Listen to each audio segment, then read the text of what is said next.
Hi there, I'm Divya from grammargurupeedom.com, and in today's video we are about to cover independent clauses.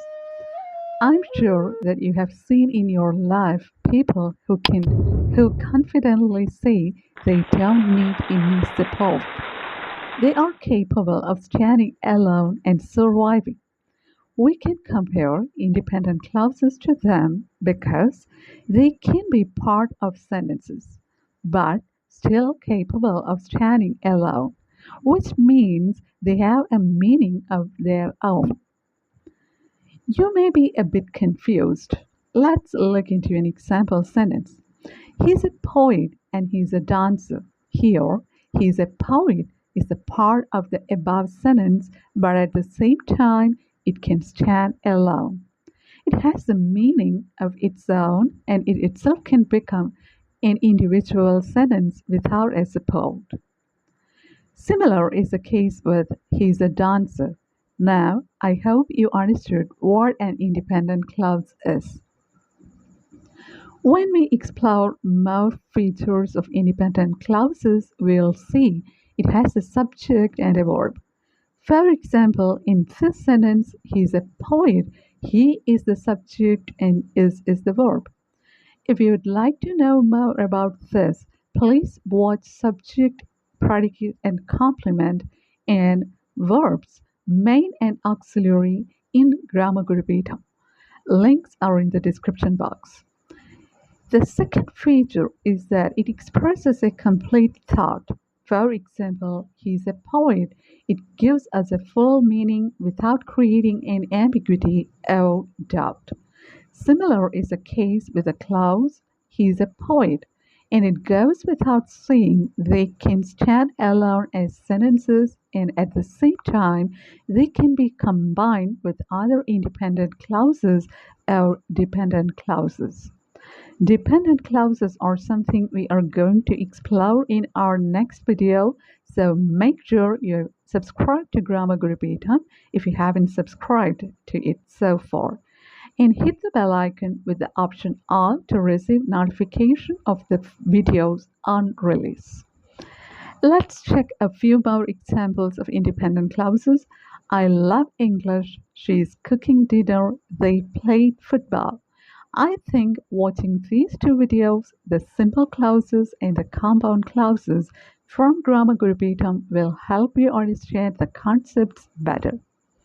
I can leave the links in the description box. Back to our point here. There is no issue when these remain as individual clauses. The real question occurs when we think about how to combine these clauses to frame a full sentence.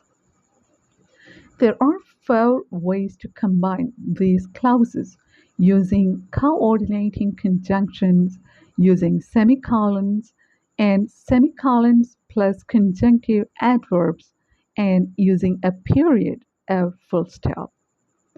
Let's look into these one by one. The first one, using coordinating conjunctions, FANBOYS. Here, the FANBOYS is a mnemonic for the coordinating conjunctions for, and, nor, but, or, yet, so. In this video, compound clauses, these are covered in detail. Please feel free to watch it. The link is in the description box. The second one is joining independent clauses using a semicolon. I wanted to visit London. It was too expensive. These are 2 independent clauses. We can combine these using a semicolon. When we use a semicolon to combine independent clauses, we can experience an extra strength to each clause. The third one is using a semicolon plus a conjunctive adverb to combine independent clauses. Your next question can be, what's a conjunctive adverb? A conjunctive adverb is a word that connects 2 independent clauses and shows their relations such as cause, effect, contrast, or addition. Examples are however, therefore, moreover, consequently, otherwise, meanwhile. Now we can look into how to use these words to combine independent clauses. He was late. He missed the train. These are two independent clauses. He was late, semicolon, therefore, comma, he missed the meeting.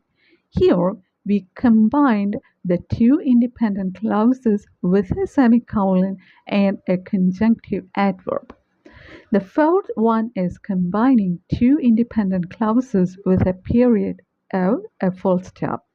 Here, the two independent clauses form two separate sentences but two closely connected sentences. What are the common mistakes to avoid when combining independent clauses? Look at the sentence.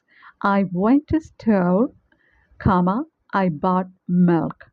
This is an error because ESL learners sometimes forget to give a conjunction after the comma. I went to the store and I bought milk. This is correct because here the conjunction and is given after the comma. I went to the store, semicolon, I bought some milk. This is also correct even though there is no comma or no conjunction. Why? Because we combined the independent clauses using a semicolon. Hope by now you understood the importance of punctuation marks in combining independent clauses. Dear friends, that's all for the day being. But before you leave, please don't forget to download the free cheat sheet of today's complete tutorial so that you can practice it later. The link to the PDF is given in the description box. If you found this video useful, like the video and share. If you have any questions or suggestions, feel free to leave them in the comment box. Also, if you'd like to learn English language, both spoken English and writing, please subscribe to Grammar Guru Peedom Plus, our sister channel. Follow us on Facebook for learning English through simple stories. Join us on WhatsApp channel for daily vocabulary tips and on our Telegram channel for spoken English tips. All the links are in the description box. Thank you for watching. See you in the next video.